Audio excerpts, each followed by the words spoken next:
আশুরায়ে মুহররমের সিয়াম অত্যন্ত ফজিলতপূর্ণ একটি সিয়াম। রাসূলুল্লাহ সাল্লাল্লাহু আলাইহি ওয়াসাল্লাম বলছেন, সিয়াম ইয়াউমে আশুরা আহতাসিবু আলাল্লাহ আন ইউকাফিরা সানাতা আল্লাতী ক্বাবলা। কেউ যদি আশুরার দিনে সিয়াম পালন করে, মুহররমের আশুরার সিয়াম পালন করে, তো আহতাসিবু আলাল্লাহ, আমি আশা করি আল্লাহ রাব্বুল আলামিন আন ইউকাফিরা সানাতা আল্লাতী ক্বাবলাহু, অতীতের 1 বছরের পাপ ক্ষমা করে দিবেন ওই লোকটির। সুবহানাল্লাহ।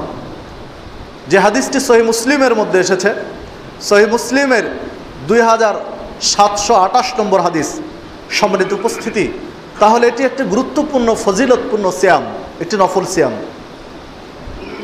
আন আবি সাঈদ আল খুদরি রাদিয়াল্লাহু আনহু قال قال رسول الله সাল্লাল্লাহু আলাইহি ওয়াসাল্লাম। আবু সাঈদ খুদরি রাদিয়াল্লাহু আনহু বলছেন, রাসূলুল্লাহ সাল্লাল্লাহু আলাইহি ওয়াসাল্লাম বলেছেন, মান সামা ইয়াওমান ফি সাবিলিল্লাহ বা'দাল্লাহু ওয়াজহাহু আনিন নারে 70 খরিফা। কোনো ব্যক্তি যদি স্রেফ আল্লাহর সন্তুষ্টির জন্য একটি সিয়াম পালন করে, আল্লাহকে রাজি খুশি করার জন্য একটি সিয়াম পালন করে, তাহলে ওই ব্যক্তিকে আল্লাহ রাব্বুল আলামিন জাহান্নাম থেকে 70 বছরের রাস্তা দূরে রাখবেন। সুবহানাল্লাহ। যে হাদিসটি সহিহ বুখারীর মধ্যে এসেছে, সহিহ বুখারীর 2840 নম্বর হাদিস, সহিহ মুসলিমে পাওয়া যাবে 6727 নম্বর হাদিস সহিহ মুসলিমের। তাহলে দেখুন যে একটি সিয়াম আল্লাহর সন্তুষ্টির জন্য রাখা হলে 70 বছরের রাস্তা আল্লাহ দূরে রাখেন জাহান্নাম হতে।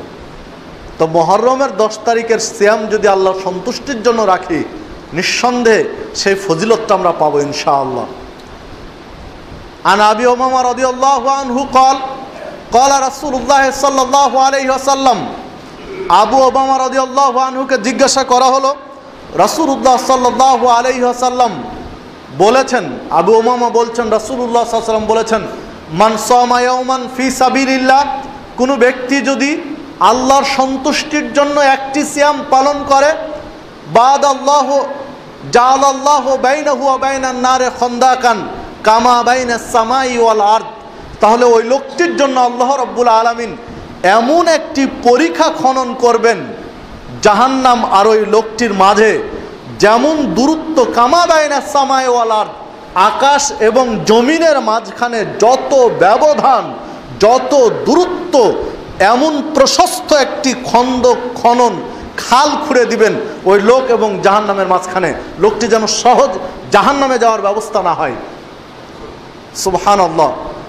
যে হাদিসটি তিরমিজির মধ্যে পাওয়া যাবে, তিরমিজির 1426 নম্বর হাদিস, শেখ নাসিরউদ্দিন আলবানী হাদিসকে সহিহ বলে উল্লেখ করেছেন।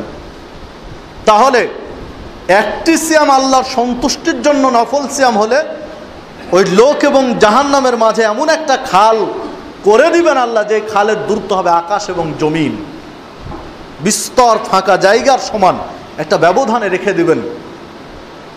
অপর একটি হাদিসে এসেছে, আবু উমামা রাদিয়াল্লাহু আনহু বলছেন, রাসূলুল্লাহ সাল্লাল্লাহু আলাইহি ওয়াসাল্লামকে আমরা জিজ্ঞাসা করলাম, আইয়ুল আমালে আফদালু, সবচেয়ে ভালো আমল কোনটি, আল্লাহ রাব্বুল আলামিনের কাছে সবচেয়ে ভালো আমল কোনটি? তখন রাসূলুল্লাহ সাল্লাল্লাহু আলাইহি ওয়াসাল্লাম বলছেন, আলাইকা বিসসাওম, তোমার জন্য সবচেয়ে ভালো আমল, একজন ব্যক্তির জন্য, একজন মুসলিমের জন্য, একজন উম্মতে মুহাম্মাদির জন্য সবচেয়ে ভালো আমল হচ্ছে সিয়াম পালন করা। সবচেয়ে ভালো আমল এটি, সিয়াম পালন করা। ফাইন্নাহু লা ইদলা লাহু, সিয়ামের অনুরূপ বা সিয়াম পালন করার সমপরিমাণ নেকি কোনো ইবাদতের মধ্যে নেই। রাসূলুল্লাহ সাল্লাল্লাহু আলাইহি ওয়াসাল্লাম বলছেন, সিয়াম পালন করলে যে নেকি হয়, সিয়াম পালনের মাঝে যে নেকি হয়, অনুরূপ নেকি কোনো ইবাদতের মাঝে নেই। রাসূলুল্লাহ সাল্লাল্লাহু আলাইহি ওয়াসাল্লাম বলছেন। যে হাদিসটি নাসাইর মধ্যে এসেছে 2222 নম্বর হাদিস, মুসনাদে আহমদের মধ্যে পাওয়া যাবে 22203 নম্বর হাদিস, শেখ নাসিরউদ্দিন আলবানী হাদিসকে সহিহ বলে উল্লেখ করেছেন। এইভাবে সার্বিক বিশ্লেষণে আমাদের কাছে যেটা ফুটে ওঠে, মুহররমের সিয়াম অত্যন্ত গুরুত্বপূর্ণ একটি সিয়াম, যা মুহাম্মদ সাল্লাল্লাহু আলাইহি ওয়াসাল্লাম করেছেন, সাহাবীরা করেছেন। পাশাপাশি অতীতের 1 বছরের পাপ ক্ষমা হয় বলে তিনি ফজিলত বলে গেছেন, একটি নফল সিয়াম পালন করলে জাহান্নাম থেকে দূরে থাকা যায়, জান্নাতে যাওয়ার ব্যবস্থা হয়ে যায় বলে রাসূলুল্লাহ সাল্লাল্লাহু আলাইহি ওয়াসাল্লাম ফজিলত বলে গেছেন। বিদায় মহরমের সিয়াম পালন করা আমরা চেষ্টা করব। 9 এবং 10 2 দিন।